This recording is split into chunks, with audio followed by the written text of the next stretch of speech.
बिस्मिल्लाहिर्रहमानिर्रहीम। अस्सलाम वालेकुम दोस्तों, मैं फ़हीम अब्बास आपको खुशामदीद कहता हूँ न्यूज़ कैफ़े में, और उम्मीद करता हूँ कि आप सब खैरियत से हैं और आज के दिन का एक अच्छा सा आगाज़ भी कर चुके हैं। आज हफ्ते का आगाज़ है, तो हमने कहा कि हफ्ते का जो पहला दिन है इसमें अच्छी अच्छी बातों के साथ और एक अच्छे से टॉपिक के साथ जो है ना अपने प्रोग्राम का आगाज़ करते हैं, क्योंकि मुल्क की तो जो सियासी तौर पे जो गर्मा गर्मी है वो आपके सामने ही है, जो माशी तौर पे एक ठंड पड़ी हुई है वो भी आपके सामने ही है। तो क्यों ना हम कुछ ऐसी बात करें, ऐसे किसी ब्राइट आइडिया के हवाले से बात करें जिससे इस मुल्क व कौम का फ़ायदा हो सके और उन सारे लोगों के लिए एक हमें रास्ता नज़र आ सके जो इस मुल्क की बेहतरी के लिए अपने जहन में कुछ अच्छे ख्यालात रखते हैं। मेरे साथ एक नौजवान मौजूद हैं जिन्होंने एक ख्वाब देखा कि इस मुल्क में जो इतने ज़्यादा कचरे के ढेर हैं, ठीक है, इन कचरे के मतलब जो पहाड़ हैं इनको कहीं ना कहीं यूटिलाइज़ किया जाए, इनका फ़ायदा उठाया जाए और इनसे सड़क बनाने का ख़्याल इनको आया। और इन्होंने एक बहुत बड़े इदारे, एक बहुत बड़ी कंपनी जिसको हम किसी और हवाले से जानते हैं, और इन्होंने उस कंपनी के ताउन से उस कचरे के साथ इस्लामाबाद में एक बड़ी मशहूर जगह पे एक खूबसूरत सी सड़क भी बनवा दी। क्या बात है। और आपको पता चलेगा कि ये जो हमारे मेहमान हैं, ये नौजवान जो हैं, ये वाकई नौजवान है, ये अंडर ग्रेजुएट हैं, अभी ये ग्रेजुएशन कर रहे हैं और इन्होंने अपने इस ख्वाब को ये हकीकत में तब्दील किया है। आइए आपकी इनसे मुलाकात करवाता हूँ। मेरे साथ मौजूद हैं अबूज़र शुएब सिद्दीकी। आपको खुशामदीद। अस्सलाम वालेकुम, कैसे हैं आप? वालेकुम अस्सलाम, अल्हम्दुलिल्लाह बिल्कुल ठीक है। आप बताएं कैसे हैं? मैं भी बिल्कुल ठीक ठाक हूँ। सबसे पहले तो इस आइडिया के बारे में बताएं कि आइडिया क्या था, कैसे आपके जहन में आइडिया आया कि इस कचरे को जो है ना वो सड़क में तब्दील किया जाए, और फिर असल में इसको हकीकत में बदला किसने, किस इदारे ने, किस कॉर्पोरेट सेक्टर के, कहाँ से आपको जो है ना ये सारा हकीकत में बदलता हुआ नज़र आया, इस पर बयान कीजिएगा। तो ये कहानी शुरू होती है हमारे कॉलेज से, जब हम कॉलेज में फाइनल ईयर प्रोजेक्ट लीडर रहे और वहाँ पे हम रिसर्च 3 साल हमने रिसर्चेस की। हमने एक लास्ट ईयर में एक प्रोजेक्ट बनाया था जिसमें हम प्लास्टिक वेस्ट से इस्तेमाल करते हुए हम बायोलाइसिस प्रोसेस के ज़रिए फ्यूल के ऊपर काम कर रहे थे। अच्छा, उसकी रिसर्च के दौरान हमने जाना कि इस प्लास्टिक को सबसे ज़्यादा कंज्यूम किया जा सकता है सड़क बनाने में। दुनिया भर में इसके ऊपर काम हो रहा है और पाकिस्तान में इसके ऊपर वर्किंग नहीं हो रही। तो हमने जब इस प्रॉब्लम को देखा और हमारे क्लाइमेट क्राइसिस पाकिस्तान में बढ़ते जा रहे हैं, पाकिस्तान इस वक्त दुनिया का 8वां सबसे बड़ा डंपिंग यार्ड बन चुका है। और आपने अभी रिसेंटली इस डंपिंग यार्ड की वजह से हमने क्लाइमेट क्राइसिस देखा, जो रिसेंटली फ्लड इफेक्ट हुए हम, और जिसकी वजह से हमें $15 बिलियन का इंफ्रास्ट्रक्चर लॉस हुआ, 1700 लोगों की अमवात हुई। तो ये एक बहुत बड़ा इम्पैक्ट आया है इस सिर्फ एक प्लास्टिक वेस्ट की प्रॉब्लम की वजह से, जो कि सिर्फ हम लेते हैं और लैंडफिल्स में ले जाकर डंप कर देते हैं। तो यहाँ से हमने इस आइडिया को टैकल करना शुरू किया कि आया इस प्लास्टिक वेस्ट को हम कहाँ और कितनी अच्छी मिकदार में इस्तेमाल कर सकते हैं। फिर हमने नेशनल इंक्यूबेशन सेंटर है इस्लामाबाद के अंदर, उनके साथ कोलैबोरेट किया, उनके साथ behind the research and development में वर्किंग की और पाकिस्तान में इंट्रोड्यूस करवाया पाकिस्तान का पहला प्लास्टिक रोड अतातुर्क एवेन्यू पे इस्लामाबाद के अंदर। क्या बात है जनाब, ज़बरदस्त। और ये जो इनका ख्याल था, जो ख्वाब था, उसकी ताबीर करने के लिए कौन सी पाकिस्तान की बहुत बड़ी कंपनी जो है वो इनके साथ थी, और बाकी लोगों के लिए भी इस तरह के आइडियाज़ के लिए रास्ते जो हैं वो कैसे बन सकते हैं? मेरे जहन में ये सवाल आ रहा था कि जितनी सड़कें कराची की टूटी हुई हैं और जितना बड़ा कराची है और जितना यहाँ पे अल्लाह के हुक्म से कचरा है, कहीं कम तो नहीं पड़ जाएगा सड़कों के हिसाब से? बात आपकी दुरुस्त है, कम पड़ सकता है क्योंकि हमारा कराची का डेली बेसिस पे जो कचरा जनरेट हो रहा है वो 16,500 केजीज है और हमारी 1 किलोमीटर रोड पेमेंट 10,000 केजीज तो ऐसे ही खा जाती है। अरे ओके। तो ये हमारा बहुत बड़ा इम्पैक्ट है। तो अच्छा चलो ठीक है, कचरे से बनने वाली जो सड़क है वहाँ से बू तो नहीं आएगी ना? नहीं, बिल्कुल नहीं आएगी। हमारी सड़क पायदार है, इन्वायरमेंट फ्रेंडली है, अच्छा, और इकोनॉमिकल है as compare to conventional roads. तो अगर ये पायदार सड़क है तो फिर तो ये आइडिया पाकिस्तान में नहीं चलने वाला, मैं आपको पहले बता रहा हूँ क्योंकि हमें सड़क यहाँ पे वो चाहिए जो हर इलेक्शन से पहले टूट जाए तो क्या ऐसी सड़क बना सकते हैं आप? नहीं नहीं, हम ऐसी सड़क नहीं बनाना चाहेंगे। हम अपने मुल्क की बेहतरी की तरफ जाना चाहते हैं, तो हम इस तरह की चीज़ों को फ़रोग नहीं देंगे। तो ये पास कैसे करवाएं? अच्छा, इसीलिए तो शेल पाकिस्तान बीच में आया। बिल्कुल बिल्कुल, अल्हम्दुलिल्लाह हम शेल तामीर अवार्ड 2022 के ब्राइट आइडिया कैटेगरी के विनर हैं, और मैं बहुत शुक्रगुजार हूँ शेल तामीर का कि उन्होंने हमें यह अपॉर्चुनिटी दी और हमें फाइनेंशियली स्टेबल बनाया अपने प्राइस मनी के ज़रिए। और मैं चाहूँगा कि और भी नौजवान हैं जो जिनके पास आइडियाज़ हैं, जो फाइनल ईयर प्रोजेक्ट्स के ऊपर वर्किंग कर रहे हैं। अभी ईयर का एंड और फाइनल ईयर प्रोजेक्ट्स सबके चल रहे होंगे, तो अपने इन फाइनल ईयर प्रोजेक्ट्स को जो है आप सिर्फ प्रोजेक्ट्स की हद तक ना रखें, अपने आइडियाज़ को एग्जीक्यूशन तक लेकर आएँ। इस तरह के प्लेटफॉर्म्स भरे पड़े हैं, आप ऑनलाइन आप देखें, सर्च करें, आपको मिलेंगे। कोशिश करेंगे तो अपने लिए अपने मुल्क के लिए बेहतरी लेकर आ सकेंगे। बिल्कुल सही। शेल तामीर 6 कैटेगरीज में सर्व करता है। मिसाल के तौर पे circular economy, women empowerment, technology innovation, इस तरह की 2-4 और भी हैं, तो ज़रूर इसमें अप्लाई करें और अपने आइडिया ठीक है। शेल तामीर मतलब उसके ज़रिए आपका कोई भी इस तरह का आइडिया है तो आप वहाँ पे पिच कर सकते हैं। बट आई बिलीव इस तरह के और भी बहुत सारे प्लेटफॉर्म्स होंगे जहाँ आप वाकई सही रास्ता इख्तियार कर सकते हैं अपने आइडिया को लेके, है ना? जी ऐसे हैं। मैं इससे पहले कुछ और अवार्ड्स भी विन कर चुका हूँ, जिसमें नेशनल आइडिया बैंक का नेशनल फाइनलिस्ट, नेशनल। सारा काम कचरे से ही कर रहे हैं आप? जी, सारा काम हम कचरे से ही कर रहे हैं। इसके अलावा इंक्यूबेशन सेंटर्स हैं, Karachi university business incubation centre है, NEP-NIC है, नेशनल इंक्यूबेशन सेंटर है, PITP विंग है। तो ये इंक्यूबेशन सेंटर्स है जहाँ पे आपको ट्रेनिंग्स भी मिलती हैं, जहाँ पे आपके आइडियाज़ को एग्जीक्यूट करने के लिए, कॉर्पोरेट लेवल तक लाने के लिए आपको सपोर्ट दिया जाता है, आपको मेंटोरिंग दी जाती है। तो आप ज़रूर जो है अपने आइडिया को पिच करें। मुश्किल होगी, मुझे ख़ुद मुश्किल हुई है बहुत दफ़ा, मैं फेलियर्स भी आए हैं बहुत सारी दफ़ा, ऐसी सिचुएशंस भी आई कि आप कहने को बहुत कुछ और आप कुछ भी नहीं कह सकते, बताने को बहुत कुछ है लेकिन आप नहीं बता सकते। तो ऐसी सिचुएशंस भी आएंगी, लेकिन आपने सब्र से काम लेना है, हिम्मत नहीं हारनी, कंसिस्टेंट रहना है। तो अब सर जो आपकी एज है, मतलब आप अभी ग्रेजुएट कर रहे हैं, कॉलेज यूनिवर्सिटी का ये दौर तो लड़ाई झगड़े में और मोहब्बतें करने में और मतलब इस किस्म के मामलात में गुजर जाता है। आप कहाँ ये कचरा ख़त्म करके मुल्क की सड़कें बनाने की तरफ जो है ना वो निकल आए? असल में मेरा शुरू से रुझान नहीं रहा इस तरफ, ये फड्डे करने में, मोहब्बतें करने में। अच्छा। तो हम जो है शुरू से एक शरीफ बच्चे की तरह घर में बता के आए हैं आप? ये टीवी पे आपको देख रहे हैं लोग? घर वालों को सब पता है। अच्छा। घर वालों से कुछ छुपा नहीं। आप मेरे वालिद को अगर अभी फ़ोन करें तो आपको बता देंगे कौन है, क्या है, कैसा है। तो पढ़ाई में कैसे हैं आप? एवरेज, बहुत ज़्यादा अच्छा स्टूडेंट नहीं, बहुत ज़्यादा ख़राब नहीं, एवरेज।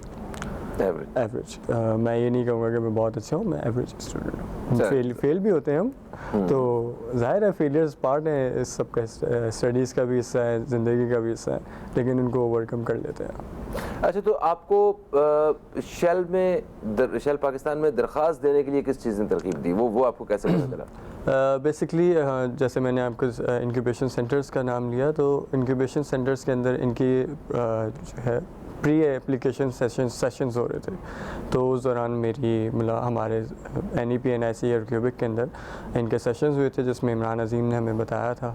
फिर हमने वहाँ से इनके प्रोसेस को देखा, अप्लाई किया, और फिर जो है हम इनके शॉर्ट लिस्टिंग में आए और अल्हम्दुलिल्लाह अब हम विनर हैं। ज़बरदस्त। अच्छा, देखें अभी आपने माशाल्लाह ग्रेजुएशन भी नहीं किया है और एक इतना बड़ा जो आपका ख्वाब था उसको आपने पूरा किया है। आइंदा के लिए क्या आपके ख्वाब हैं, ज़रा वो भी बताएं हमें कि क्या टारगेट बनाया हुआ है आपने, क्या करना चाहते हैं आइंदा आने वाले सालों में पाकिस्तान के लिए? कौन सी चीज़ जो है आपको बहुत ज़्यादा वो मतलब चुभती है जब आप देखते हैं तो यार कि मतलब ये नहीं होना चाहिए, इसको मैं बदलूँगा, कुछ ऐसी बात? इसमें 2 चीज़ें हैं। एक तो कराची में हम रहते हैं, तो कराची में सबसे बड़ा मसला खड्डों का है, जिसके लिए हमने प्लास्टिक रोड्स बनाई हैं। फिर कचरे का मसला है। दूसरा, हमारे जो आने वाले वक्तों में मैं देख रहा हूँ, आने वाले वक्तों में नहीं, अभी भी मैं देख रहा हूँ कि हमारी जीडीपी हमारी इकॉनमी जो है बहुत ज़्यादा सफ़र कर रही है। मेरी कोशिश यही है कि हम इस तरह के प्रोजेक्ट्स प्लास्टिक वेस्ट को ही इस्तेमाल करते हुए और जो है प्लास्टिक ब्रिक्स को इंट्रोड्यूस करवाएं, हम टायर वेस्ट को इस्तेमाल करते हुए हम जॉगिंग ट्रैक्स इंट्रोड्यूस करवा रहे हैं, हम rubber floor gym flooring introduce करवा रहे हैं। तो इस तरह के और इनिशिएटिव्स को हम फ़रोग़ दें और आने वाले वक्तों में कराची जैसे शहर को कम से कम जो है 2025 या 2030 तक प्लास्टिक फ्री बना सकें। ज़बरदस्त।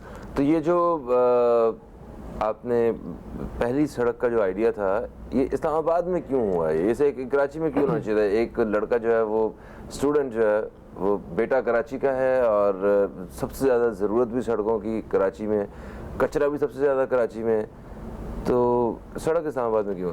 कराची में हमने इसका टेस्टिमोनियल पेश किया था। अच्छा। उसके बाद हमारे लिंकेजेस डेवलप हुए, वहाँ से फिर हम वहाँ पे इनिशिएटिव चल रहा था कोका कोला के साथ, तो वहाँ से फिर हमने इसको वहाँ पे एग्जीक्यूट किया। यहाँ पे हमारी बातचीत चल रही है कुछ इदारों के साथ जिनको अभी हम रिवील नहीं करेंगे, लेकिन आने वाले वक्तों में आप जो है अगले साल तक देखेंगे कि यहाँ पे भी जो है वो सड़क बन चुकी होगी और फिर जो है आप उस सड़क पे सफ़र करके अपना फीडबैक जरूर दीजिएगा। एकदम इंस्टाग्राम की स्टोरी बनाएंगे। बिल्कुल बिल्कुल बिल्कुल, सड़क से गुजरते हुए हमारी मार्केटिंग भी हो जाएगी। अच्छा, तो सड़क के लिए मतलब मेजरली इस कचरे में से क्या चीज़ इस्तेमाल होती है? हमारे यहाँ तो कचरे में वो सब कुछ होता है जो हमने बाहर देखा है कि महज़ब माशरों में 3 या 4 ड्रम्स पड़े होते हैं। बिल्कुल। उसके ऊपर लिखा होता है यहाँ पे आप प्लास्टिक फेंकें, यहाँ पे आप जो है वो कोई जो खाने पीने की अशिया फेंके, यहाँ पे आप ऐसी चीज़ फेंकें। तो उन्होंने अलग अलग किया होता है। हमारे यहाँ तो ये मेहनत भी इन दी एंड करनी पड़ती होगी आपको। जी, इस तरह की प्लास्टिक के डिस्पोजल यूनिट्स हैं गर्डाप साइट पे, जहाँ पे हमें प्लास्टिक इजीली अवेलेबल मिल जाता है। अच्छा। और वो सॉर्टेड वे में होता है। जब हमारे यहाँ अफ़गान कम्युनिटी है जो प्लास्टिक कचरे को उठाने के लिए आते हैं, तो वो क्या करती है, जो सॉलिड वेस्ट होता है वो कचरा उठाते वक्त ही अलग कर लेती है और फिर वो सॉलिड वेस्ट को जो है वेंडर्स को प्रोवाइड कर देती है। और फिर उन वेंडर्स से हम 3 किस्म के प्लास्टिक वेस्ट को इस्तेमाल कर रहे हैं, जिसमें हम पैट यानी बॉटल वेस्ट है, रैपर वेस्ट है एंड कैप वेस्ट। ये पैट, PP एंड P, ये 3 तरह के वेस्टेजेस को हम इस्तेमाल कर रहे हैं। तो टोटल प्लास्टिक है ये? टोटल प्लास्टिक है। तीनों वेस्टेजेस प्लास्टिक के हैं। आपकी बॉटल का वेस्ट हो गया, आपके बॉटल का रैपर का वेस्ट हो गया, बॉटल का कैप वेस्ट हो गया। इन लेमैन टर्म में ये 3 तरह के वेस्टेजेस को हम इस्तेमाल कर रहे हैं। तो जितनी गर्मी होती है, हीट वेव चल रही होती है, ये ना होगा सड़क ही पिघल जाए कराची में? नहीं, प्लास्टिक का मेल्टिंग पॉइंट 150 डिग्री से स्टार्ट होता है। अच्छा। और फिर 200 प्लस पे जाके प्रॉपर्ली मेल्ट होती है।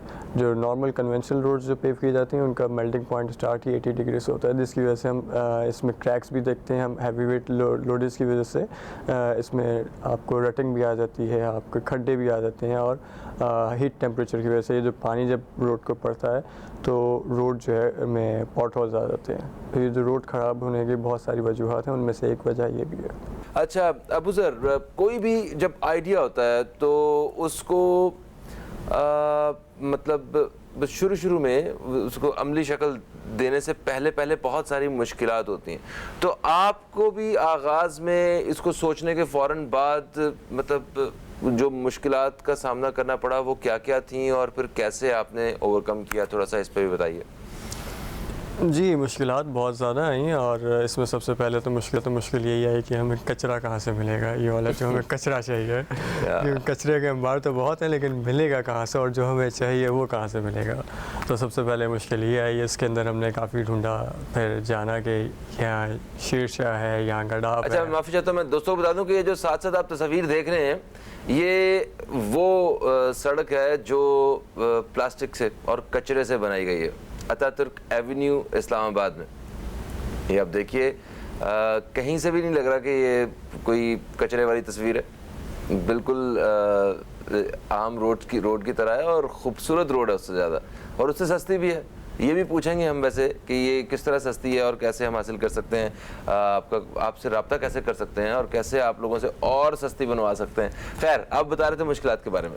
जी, तो सबसे पहले तो हमें कचरा ढूंढने में ही मुश्किल आई। फिर उसके बाद हमने जब इसको ओवरकम किया, फिर हमने इसके ऊपर रिसर्च की। इसकी रिसर्च के दौरान हमें यहाँ पे फैसिलिटीज़ नहीं थी। यहाँ पे हमें हमारी यूनिवर्सिटी के अंदर, हमारे इदारे के अंदर जो है वो लैब नहीं थी जिसके अंदर हम इस तरह की चीज़ों को डेवलप कर सकें। फिर हमने अपनी एक फादरली इस्टेब्लिश कंपनी है उनके साथ कोलैब किया और फिर वहाँ पे हमने उनकी लैब के अंदर इसकी रिसर्च कंप्लीट की। फिर हमें टेस्टिंग के दौरान काफ़ी सारे ऑब्स्टिकल्स आए, हमने NED से रब्ता किया, हमने दूसरे इदारों के साथ रब्ता किया।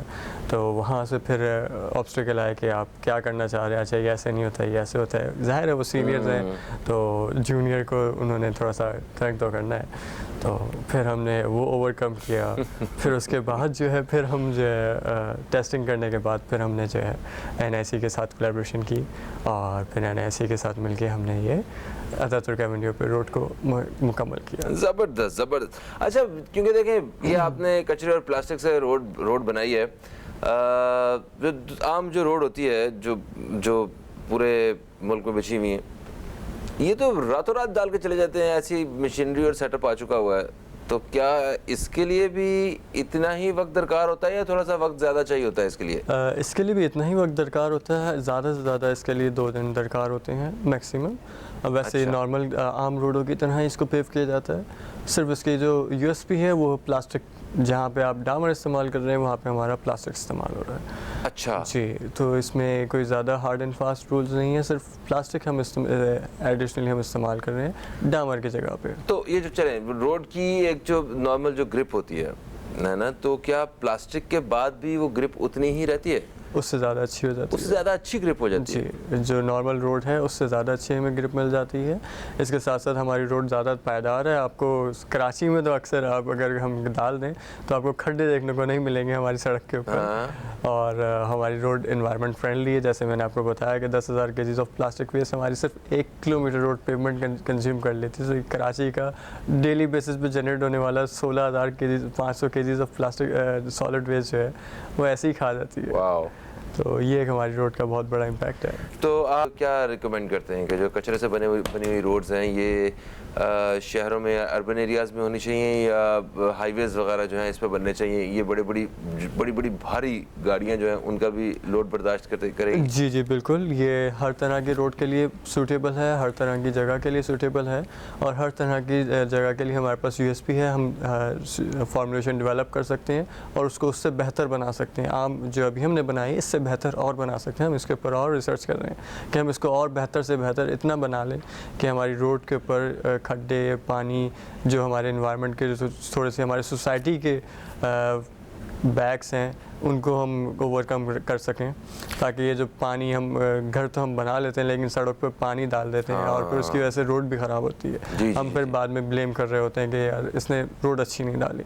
उसने रोड अच्छी डाली लेकिन आप डेली बेसिस पे अगर उस सड़क को पानी डालेंगे तो वो जो ख़राब होगी। तो आप कह रहे हैं पानी जितना मर्जी पाओ, हाँ जी, प्लास्टिक की हम सड़क बना के दे रहे हैं आपको जिससे कोई फ़र्क नहीं पड़ेगा। ऐसा ही है, ऐसा ही सही। अबू ज़र शुएब सिद्दीकी जिन्होंने शेल पाकिस्तान की मदद से कचरे से एक रोड जो है वो बनवाया है पाकिस्तान में, और ये रोड बना है अतातुर्क एवेन्यू इस्लामाबाद में, और अब बारी है बाकी शहरों की।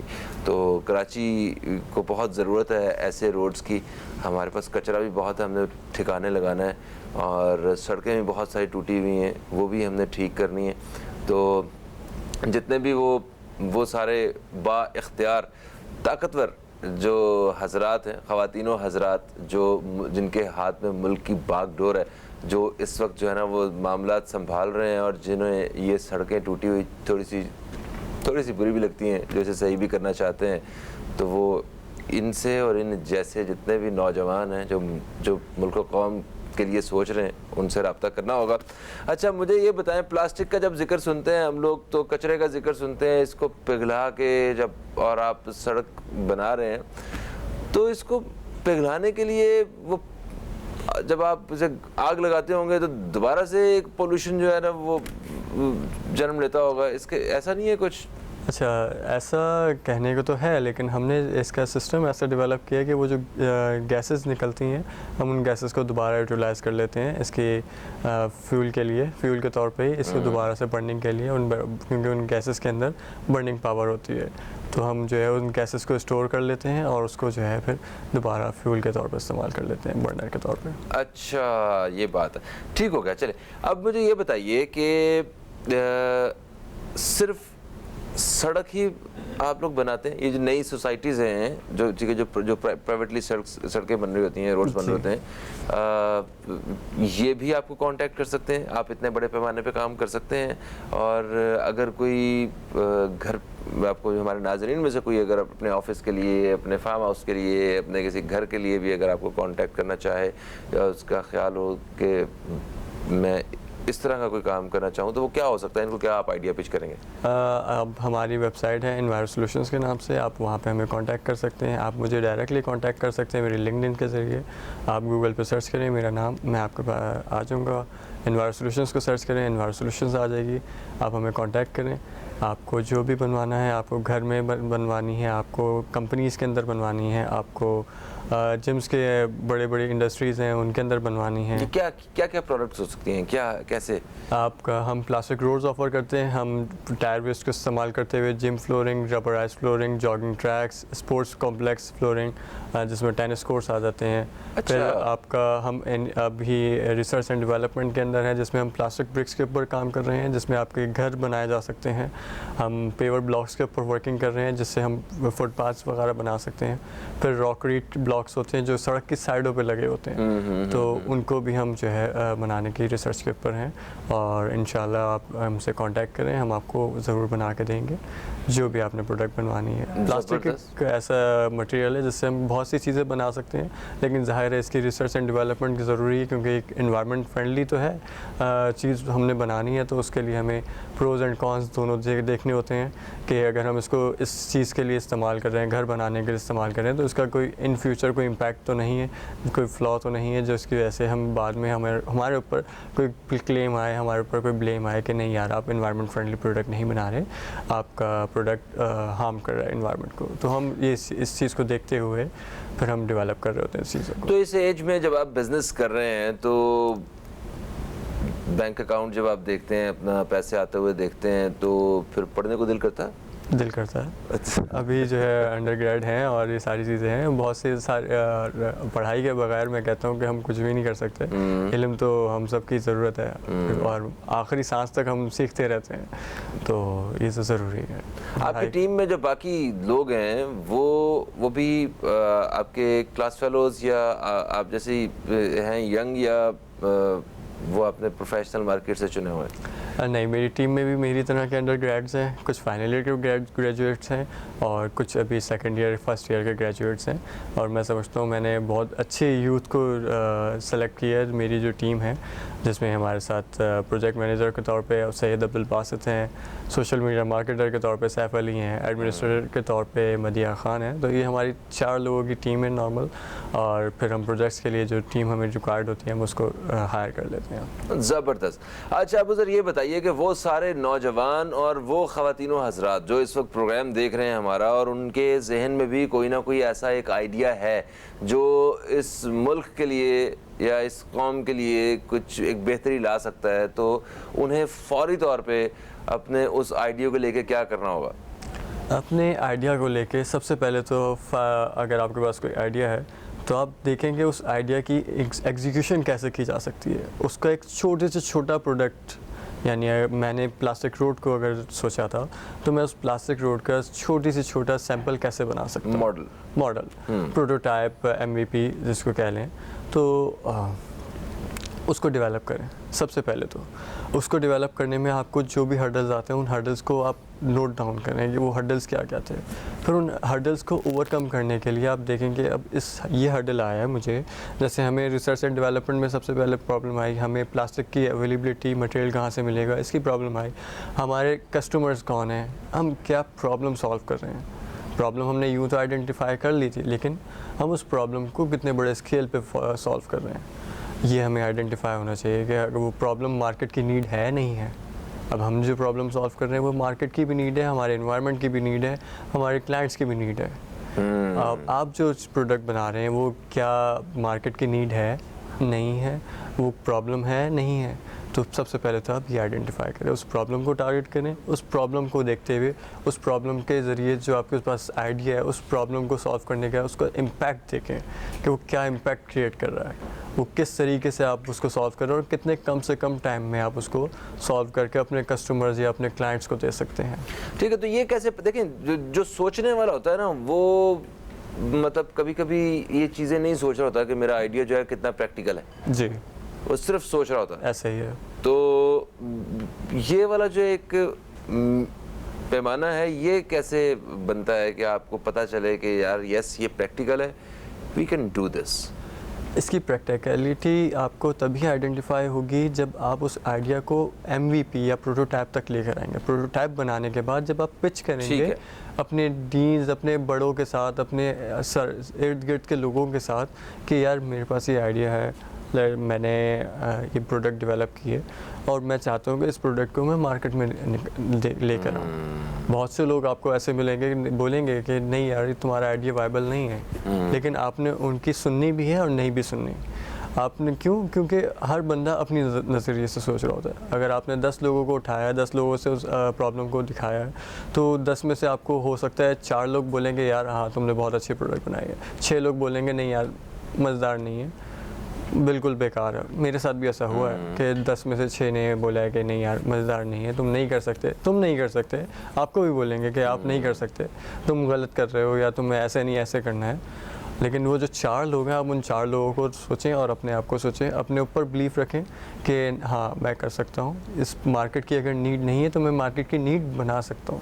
और वो जो 4 लोग होते हैं ना, 4 या 6 लोग या 10 लोग, 50 लोग या 100 लोग जितने भी हैं, अगर वो लोग जो कहते हैं कि ये नहीं कर सकते आप, ये बहुत मुश्किल है ना, तो मुझे तो ज़ाती तौर पे बताऊं तो मैं उन इस तरह के सारे लोगों का शुक्रिया अदा करना चाहता हूँ। ऐसा ही है, जो आपको बेसिकली मोटिवेट कर रहे होते हैं, आपको चैलेंज दे रहे होते हैं। ये क्या है कि आप ये नहीं कर सकते, तो आपके अंदर का जो एक इंसान है ना, वो जो कुछ करना चाहता है वो आपको झंझोड़ता और कहता है हम ये कर सकते हैं, इसे करके दिखाओ। ऐसा ही है। हाँ, बिल्कुल और फिर ऐसा आप ही है। उसकी तरफ आते हैं। बिल्कुल अच्छा, आपको इस कचरे से शुरू से परेशान है या सिर्फ आपको एक बिजनेस मॉडल देख के आपको लगा कि चलो आज इस कचरे को यूज़ करते हैं? मैं इस कचरे से शुरू से परेशान हूँ। मैंने अपने गोल्डन अपॉर्चुनिटी थी जिसके लिए सफ़र के दौरान मैं जा रहा था एक इंटरव्यू के लिए, तो उस दौरान ही मैंने इस प्रॉब्लम को सबसे ज़्यादा फेस किया। रास्ते में खड्डा भी आया और खड्डे की वजह से मेरा एक्सीडेंट भी हुआ और फिर मैं 2 दिन के लिए बेड रेस्ट पे चला गया था। तो मेरी वो इंटरव्यू रह गया, वो गोल्डन अपॉर्चुनिटी रह गई और जिसकी वजह से फिर मैंने एक पेन पॉइंट फील किया कि मैंने इस प्रॉब्लम को फेस किया है। तो मुझ जैसे डेली बेसिस पे कमाने वाले बहुत से लोग हैं, अगर उनके साथ खुदा ना खास्ता कोई हादसा हो जाए तो वो क्या बिल्कुल सही। अब उज़र भाई मुझे ये बताएं कि अब मैं लोगों को क्या कहूँ कि आप कचरा फैलाएं या ना फैलाएं? मैं एक पैगाम देना चाहूँगा कि आप कचरे को तरीके से 3 बाल्टियाँ रख लें। कचरे को 3 तरह के सॉर्टेड वे में रखने के लिए इदारे मौजूद हैं। मुझ जैसे और नौजवान हैं जो काम कर रहे हैं, तो उन नौजवानों के साथ रब्ता करें, नेट पे देखें, आपको मिल जाएंगे और आप जो है तरीके से 3 जगहों पे कचरे को सॉर्ट करके अपने कचरे वाले को दें, ताकि जो है हम अपने माहौल को बेहतर से बेहतर बना सकें। बिल्कुल सही। मतलब ये है कि भाई कचरा फैलाएं, कचरा आप मतलब बखेरें, मगर थोड़ा तमीज़ से बखेरें, कम फैलाएं। बिल्कुल ऐसा ही। हाँ, सड़कों में ना फैलाएं, जो जगह बनी हुई वहाँ पे रखें जाके। और थैंक यू सो मच, आप तशरीफ़ लाए, आपके लिए बहुत सारी नेक तमन्नाएं, अल्लाह ताला आपको और ज़्यादा कामयाब करे। और शैल पाकिस्तान का भी हम शुक्रिया अदा करते हैं जिन्होंने एक बहुत खूबसूरत आइडिया को अमली शक्ल देने के लिए काम किया और वो मुसलसल काम कर रहे हैं। और बाकी भी सारे इदारे जो पाकिस्तान की बेहतरी के लिए इस तरह काम करते हैं। मुझे और न्यूज़ कैफ़े की टीम को दें इजाज़त, आपसे इंशाअल्लाह कल फिर मुलाकात होगी। कल तक के लिए खुदा हाफिज़। पाकिस्तान जिंदाबाद।